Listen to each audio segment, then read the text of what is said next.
presidente anunció, en realidad firmó 2 decretos con el objetivo de, en realidad, validar las versiones que se habían trascendido durante la semana. Sigue ocurriendo algo en este gobierno.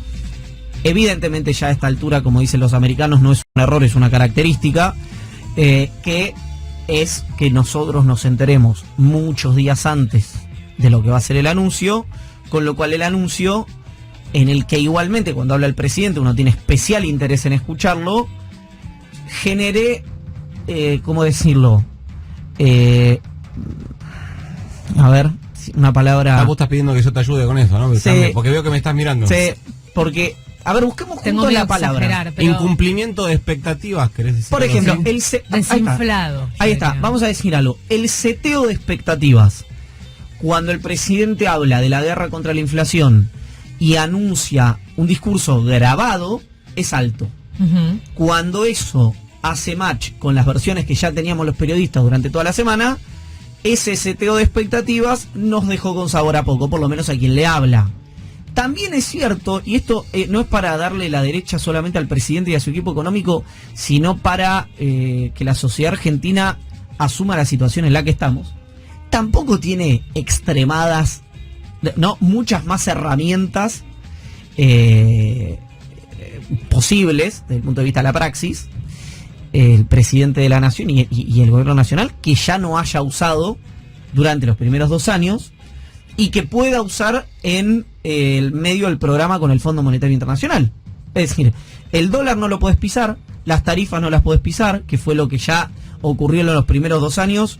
La inflación igual fue alta e igualmente perdió las elecciones el gobierno. El cepo, que está bien que esté por la situación cambiaria de restricción externa que tiene la Argentina, sigue estando. La restricción al libre juego del capital para evitar el carry trade, la bicicleta financiera, digamos, sigue estando. Las retenciones están, entre comillas, considerablemente altas, y si las quería subir para el trigo, la verdad es que todo el trigo que había para exportar ya se exportó, entonces lo que ibas a hacer probablemente no te hubiera impactado en la acumulación de reservas. Subiste a 33 los derivados de la soja, que es más o menos lo que se esperaba. ¿Para qué? Para que ese fideicomiso trate de mantener el precio del trigo, del pan, ¿no? de todo lo que comen los argentinos, a precio prebélico, a precio previo a la guerra de Rusia y de Ucrania, por lo menos hasta diciembre. Ese es el cálculo que hace el gobierno nacional. No, con el tema desde el punto de vista comunicacional, es verdad que ya es recurrente el esquema de generar una expectativa, dejar que pasen días, acumular días de off the record, que eso tiene un impacto directo sobre la información, y una vez que das la información, o sea, suelen pasar 2 cosas. Una es que ya es información vieja, y 2, ya es información que está administrada, e incluso como esa información transcurrió durante todos esos días, y durante todos esos días fue atacada, intervenida por los lobbies que no quieren que eso pase, llega licuada. Pero no es la primera vez que pasa. No es la primera vez que pasa, y además para mí en el tema de inflación es particularmente sensible, porque vos hablás de expectativas y seteo de expectativas, Iván. La inflación también tiene muchas expectativas, la evolución de precios también tiene mucho de cómo voy a pensar que se van a comportar los diferentes factores en el futuro. Con lo cual, algunas veces cuando critican, cuando nosotros observamos cosas comunicacionales del gobierno, bueno, en este caso es sumamente importante y delicado. Hay mucha expectativa puesta en este tipo de anuncios. Piensen que venimos de una inflación récord para alimentos, 7.5% en tan solo 30 días, o sea, una locura. No hay bolsillo, no hay paritaria que aguante. O sea, ¿cuánto tenés que subir los salarios para que se aguante? Es imposible, tenés que frenar la inflación. Y si todo lo que se anuncia son cosas que ya sabíamos, bueno, un poco como que es un globo que se desinfla. Hoy va a hablar Domínguez, se espera un poco que explique a las 11 técnicamente cuál va a ser el alcance de este acuerdo, que des más presiones en números, aunque más o menos ya tenemos algunos datos para compartir al respecto. Pero bueno, falta mucho. Vos decías que más se puede hacer. Bueno, esto particularmente es para desacoplar precios internos de la suba internacional. Pero después también dijeron que iban a hacer una intervención fuerte en los locales de comercio de cercanía, por ejemplo, que son 3/4 del comercio en la Argentina, del consumo. Sí, claro. Donde no llega a precios cuidados, donde Sentia dice que los productos son 20% más caros que en el súper, que se triplicó esta diferencia respecto a la prepandemia. Bueno, precios entonces en los almacenes populares, en los chinas, en el kiosquito de barrio. Eso también necesitas un paquete de medidas para ahí, que va a llegar esta semana, algo podemos adelantar. Después tenés Mercado Central, fruta y verdura, donde también tenés que intervenir, también se proponen intervenir. Pasa que sí, si aceptamos que la inflación es multicausal, bueno, las herramientas también tienen que ser múltiples. Bueno, se esperaba también la suba de tasa del Banco Central y seguramente se va a materializar. Eso, bueno, tiene aspectos obviamente positivos y negativos, pero a mí me impactó el discurso de la secretaria del Tesoro de Estados Unidos, Janet Yellen, que dijo, no dice textual, este año vamos a perder la batalla contra la inflación, pero dice, este año va a ser de una inflación igual o más alta que el año pasado. Estamos hablando de 7 puntos para los Estados Unidos, supongamos que es un 8% para este año, y ustedes me dirán seguramente, ojalá Argentina tuviera 8 puntos de inflación. Sí, correcto. Lo que pasa es que probablemente Biden pierda las elecciones por este número de inflación, y les digo más, es una inflación, corríjanme, pero entre 4 y 6 veces superior a lo que está acostumbrado Estados Unidos. Es como si en Argentina, que estamos más o menos acostumbrados, o por lo menos hasta el gobierno de Macri, estábamos acostumbrados a 20, 25. 30, sí, 25, 30 puntos de inflación, la inflación fuera de 120%. Bueno, no es lo mismo. Es decir, tenés una inflación alta, la otra es una inflación intolerable. El problema es que después del acuerdo con el Fondo Monetario Internacional, hay un estudio de la consultora P4Q de Manuel Abrezagis que muestra que los acuerdos con el Fondo Monetario Internacional, parecidos a los de la Argentina, es decir, no la convertibilidad, o sea, no mezcla peras con manzanas, digamos, los que se pueden pensar similares a los que firmó nuestro país, son inflacionarios. Es decir, no es ninguna novedad, pero es decir, que 12 meses después de firmado el acuerdo, la inflación es igual o superior que al comienzo del programa. En este caso, eso lo dice, perdón que te interrumpa, eso sí, lo dice el documento que publicaron los diputados y diputadas de la Cámpora y diputados y diputadas que votaron en contra o no acompañaron el acuerdo con el FMI la semana pasada, el 10 de marzo, cuando se votó en la Cámara de Diputados. El documento dice literalmente eso. Dice en una parte que no hay antecedente alguno que un acuerdo por el FMI haya servido para regular la inflación, más bien lo contrario. No sé si así literal, pero lo dice, ahora lo puedo buscar. Esta comparativa está, y tiene sentido, porque si vos tenés que subir las tarifas, el dólar tiene que acompañar a la inflación, bueno, ya tenés situaciones que inmediatas que son dinamizadores en ese sentido. Entonces, mi pregunta obvia es, si el gobierno esperaba una inflación con suerte de 48, 49 puntos para este año. Decía 40, no 42, pero en privado reconocían que el acuerdo con el FMI es entre ese 38 y 48. Claro. ¿A cuánto se va la inflación? Ayer lo reconoció el presidente, dijo, la guerra agrava el problema de la inflación. Si esto ocurre como lo estamos diciendo.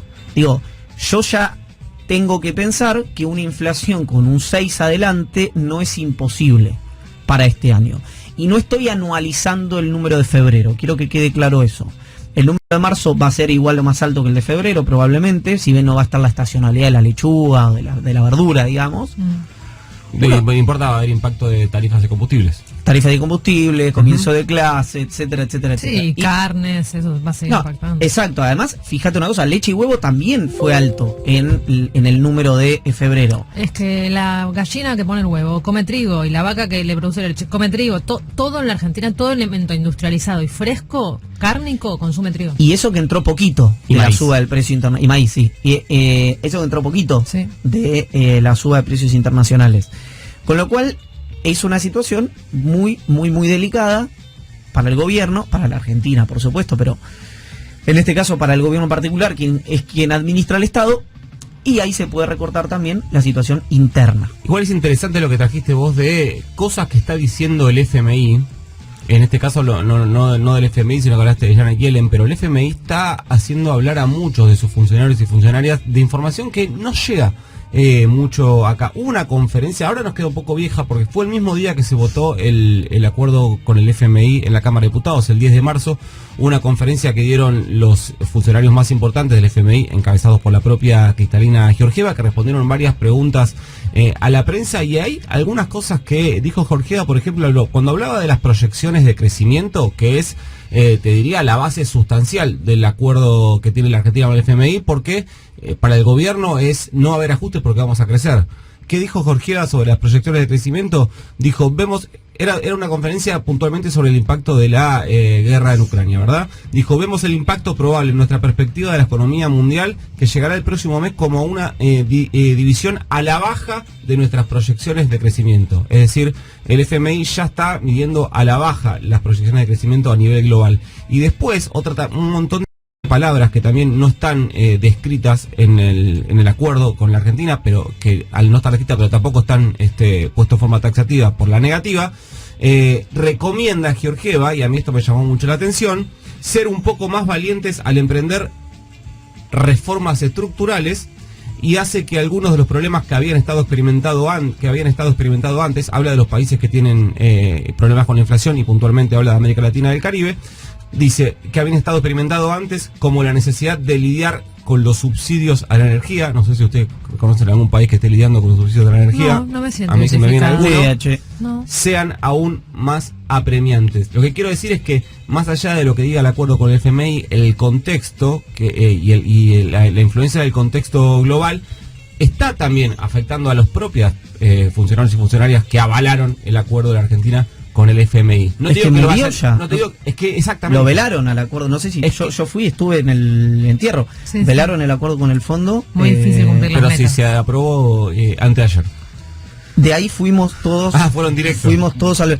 ¿Por qué? Porque otra vez la suba de la energía y del precio de los commodities, bueno, hizo que todas las expectativas que había planteado el board, o en realidad el staff técnico del fondo, con los negociadores argentinos, no por responsabilidad de los negociadores argentinos y no por responsabilidad del directorio del fondo, sino por responsabilidad de una guerra, haya hecho que las previsiones, bueno, se tengan todas que recalcular. Por eso en parte viajó Martín Guzmán a Houston a reunirse con el secretario de Energía de los Estados Unidos. Lo interesante acá, saliendo un poquito subiéndonos a un dron y tratando de mirar esto por encima, es que en la suba del precio de los alimentos, para los argentinos y las argentinas, tendría que ser una emergencia nacional para todo el sistema político argentino. Y no en este caso que la oposición lo vea solamente como un problema del gobierno. No sé, que el gobierno se haga cargo. Porque vos políticamente podés tratar de llevar agua para tu molino de otra manera. Joder con lo que comen los argentinos y las argentinas parece un deber. Pasa que uno decís, es un límite. En realidad, cuando uno ve las discusiones que hay, no hay límites, pero es una emergencia nacional de lo que estamos hablando. Claro, por ahí la sociedad no lo percibe como tal porque el gobierno no la narra como tal, pero es una emergencia nacional. Que el dólar, la tonelada de trigo pase de 300 a 450 dólares, bueno, aumentó un 50% en dólares en 2 semanas. Es algo realmente grave de lo que estamos hablando, y la oposición lo que ha hecho fue negarse a la suba de retenciones y negarse a la aplicación de la ley de abastecimiento, ¿no? Que son, en ese caso, así como decimos siempre los acuerdos de precios, parches, que si no se solucionan los problemas macroeconómicos no sirven para nada. De hecho, la Secretaría de Comercio, yo lo insisto, esto no es ni en contra de Feletti, ni en contra de Paula Español, ni antes en contra de Miguel Brown, ni antes en contra de Augusto Costa, ni antes en contra de... Bueno, por ahí sí. Es que no sirve para nada. Es un organismo que, si no tiene las facultades que tenía la Secretaría de Comercio de Moreno, ¿no? Que ya saben lo que pienso yo de eso, pero tenía varias facultades más que las que tuvieron a posteriori, no sirve para nada. ¿Viste? Sube la inflación 5 puntos y lo miramos a Feletti. Y antes de Feletti es Banco Central, Ministerio de Agroindustria, Ministerio de Economía, Ministerio de Desarrollo Productivo, y después recién hay que mirar a la Secretaría de Comercio. Pero acá se machacó tanto con que la solución para la suba de precios era el acuerdo de precios o el control de precios, que ahora sube 5 puntos la inflación y lo miran al secretario o a la Secretaría de Comercio. Bueno, imbecilidad estructural. El problema de la Argentina no se soluciona al inflacionario con acuerdos de precios. Pero bueno, hay que hacer un acuerdo de precio y tiene que subir 5 puntos la inflación en un mes para que algunos se den cuenta de que esto simplemente es un parche o una medida muy a posteriori de la resolución de los problemas macroeconómicos. Dicho esto, tiene que arrancar el programa, tenemos que vender porque nos vamos a hacer con el detalle del anuncio, o en realidad del anuncio y el decreto, los decretos del presidente de la Nación.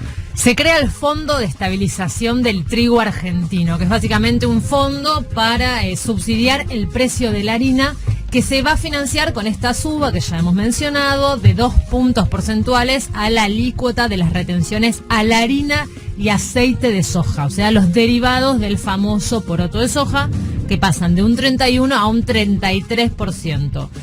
Te recordamos además que la harina está en todo, ¿no? En el pan, obvio, en el fideo y la factura también, pero en las hamburguesas que compras en el supermercado hay trigo, en la comida que le das a tus mascotas hay trigo, en lo que comen las gallinas para poner al huevo hay trigo, con lo cual esto se busca que tenga un impacto transversal en toda la cadena productiva de alimentos. Claro, en la primera pausa, ahí va a ser interesante escuchar lo que anuncia en estos momentos Julián Domínguez, que es a cuáles de todos los productos que contienen que contienen trigo va a subsidiar este fondo. Sí, hasta porque donde siempre yo se habló del pan y el pan y los fideos. Claro, va a ser un subsidio a los molineros, que se supone, según lo que viene diciendo el gobierno, va a ser transversal a toda la producción de harina para consumo local, no necesariamente solo para el pan y el fideo de góndola. Si bien nuestra aportación principal relacionada con la soja es el poroto, claramente por mucho, la harina y aceite de soja son importantes en términos mundiales. De hecho, más o menos el 35% de lo que se consume en el mundo de harina de soja es una exportación argentina.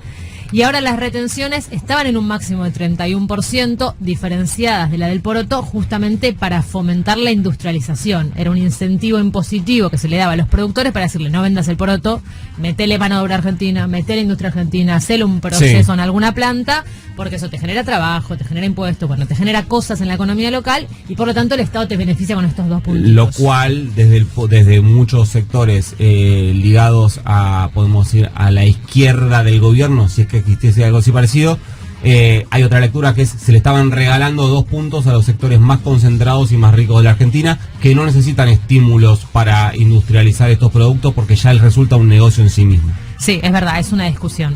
Había una ley de emergencia que facultaba al gobierno a retocar las retenciones sin pasar por el Congreso. La ley de emergencia finalizó, caducó a fines del año pasado.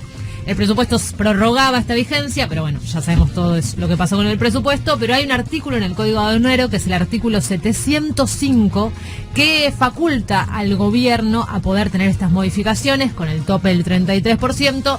Hay alguna controversia judicial, de hecho algunos organismos ligados al campo y a la industria agropecuaria dicen que van a judicializar esto, pero la verdad es que ya hay bastantes antecedentes de que es legal y probablemente esté permitido, y en caso que llegue a la Corte Suprema o a la instancia que llegue, probablemente haya visto bueno para el gobierno. Ahora, ¿para qué sirve retocar estos 2 puntitos? Básicamente para hacer caja y para hacer caja rápida, porque como ya tienen prevista la venta, ya tienen compromisos tomados con el extranjero, no te puede modificar cuánto se destina a la producción porque igualmente tienen que cumplir. Ahora, si vos mantenés esta suba en el tiempo, lo que dicen los agroindustriales es que te desincentiva justamente la industrialización de los subproductos de la soja. Con lo cual hay que ver si el gobierno, si hoy Domínguez hace mención a una temporalidad de la medida, es bastante probable que sí, que diga que va a estar vigente hasta determinada cantidad de tiempo y prometa no extenderlo, justamente para no afectar la producción de ahora, que ya la tenés comprometida, pero bueno, el año que viene quizás ahí hay un leve desincentivo. ¿Cuánto puede llegar esto a impactar en guita en términos económicos? La Bolsa de Cereales de Buenos Aires lo calculó en 425 millones de dólares. El extra, estos 2 puntitos porcentuales extra, ¿cuánto le va a significar al gobierno? Además tenemos que sumar cerca de 2.000 millones de dólares más, que es la comparativa con el estimado que había antes respecto al mes de febrero y marzo, por la suba de los precios internacionales, ¿no? Que Iván bien mencionaba al comienzo del programa. ¿Cómo lo reciben los productores agropecuarios? Y ya si querés con esto pasamos a la nota. Bueno, no lo reciben muy bien, la verdad. Obvio, cualquier suba, cualquier quita en su margen de ganancia no va a ser bienvenido. Pero lo que dicen desde el gobierno, y acá te digo una posición bastante transversal en el gobierno, o sea, consulté con varios agentes de las diferentes patas que lo conforman, evalúan que no hay un contexto ni objetivo ni subjetivo para que una protesta del campo se pueda volver masiva. En criollo, el horno no está para bollos, digamos. Tenemos una inflación altísima, tenemos los salarios formales apenas ganándole en el último semestre a la inflación, los informales por el piso, con lo cual creen que el marco general de deterioro económico sobre el que se montó encima la guerra y el contexto internacional, no le van a dar mucha plataforma al agro para que pueda protestar al respecto de este tema, con lo cual están confiados con que van a poder avanzar tranqui-panqui con el tema. Ahora, otra suba de retenciones, algo que modifique este tope de 33, bueno, ahí ya es más difícil, porque ahí tenés que pasar sí o sí por el Congreso, digamos. Ahí necesitas un acuerdo político que hoy el gobierno sabe que no tiene, con lo cual entiende que este es el tope del 33. Y si ya dejamos de lado, vos andás diciéndome, Iván, el tema del Fondo de Estabilización del Trigo Argentino, que eso es lo que vamos a escuchar ahora a Domínguez, que en minutos va a empezar su conferencia para anunciar los detalles. Sí te decía, hay otros objetivos que tiene esta guerra contra la inflación, como pueden ser la comida barata en los almacenes y los productos frescos. Muy difícil de rastrear el precio de la comida por fuera de los almacenes porque está atomizado, porque no hay una sola cámara que represente al sector, porque no hay un código de identificación del producto fresco. Vos cuando fabricás un paquete de fideos tiene como si fuese un DNI que vos desde que sale de la fábrica hasta que se vende en la góndola podés ir rastreando exactamente todos los pasos que sigue, quién se lo vende, quién, a qué precio. De hecho, los súper están obligados a reportar diariamente sus valores de venta al gobierno. Ahora, el chino de barrio, el almacén, el kiosco de la esquina del barrio popular no están obligados, pero además la verdulería que te vende papa, el frutero que te vende el kilo de naranja carísimo, el pollero, el que te vende el maple de huevos, bueno, ahí no solo no hay cámara que agrupe, sino que no hay DNI para rastrearlo. Y ese es el grave problema. Por eso el gobierno vuelve a hablar de un precios cuidados para los almacenes, que es muy, pero muy difícil. Ya te diría, esta va a ser la cuarta vez que se anuncia y nunca funciona. No funciona tan bien como en los supermercados. El registro porque esto también es otra cosa que está atravesado por la cuestión político-ideológica, ¿no? ¿Qué te dicen? No, los supermercados, que son los que se apropian de la renta, que no quieren precios cuidados y qué sé yo. Bueno, vos hablas con Feletti y Feletti te dice, el 70% de los supermercados, el cumplimiento en los supermercados es el 70%. Eso baja muchísimo en los comercios de cercanía, ¿no? Baja muchísimo. Además, pensá que precios cuidados ahora en los supermercados le está representando un 4% de la facturación. O sea, uno de cada 4 pesos de la facturación del súper hoy es en precios cuidados. Ni durante el gobierno de Cristina había sido tan alto. O sea, estamos en récord de afiliación y de adhesión del público al programa.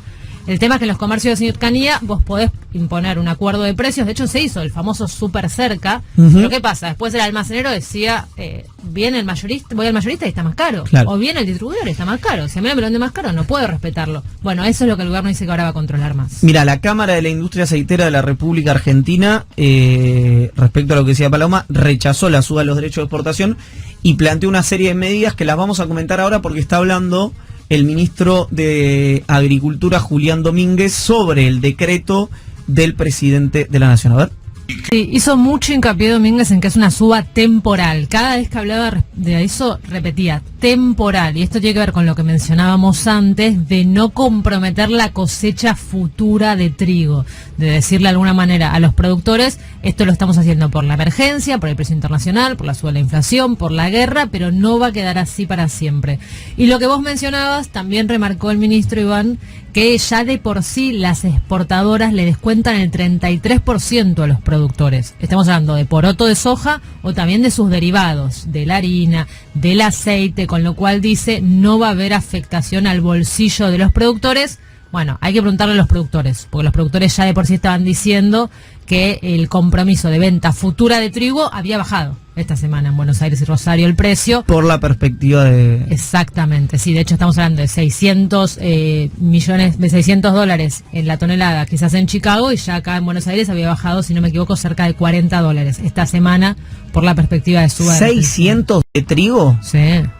Yo creí que había topeado en 4.50, 4.60. Chequemos eso. Ahora yo te lo chequeo. No, que me parece que el dato más importante es esto. Cuando habla de previsibilidad, es la apertura de la inscripción de exportaciones, incluida la cosecha 2023, en lo que son mercados de futuro, para, dice, tratar de aprovecharlo, de alguna manera incentivar a los productores, fundamentalmente de trigo y maíz, que son los dos granos que tuvieron el crecimiento del su precio internacional más exponencial, muchísimo más exponencial que el de la soja, para incentivar una producción mayor ahora, para poder liquidar ahora y aprovechar estos precios tan coyunturales. Exactamente.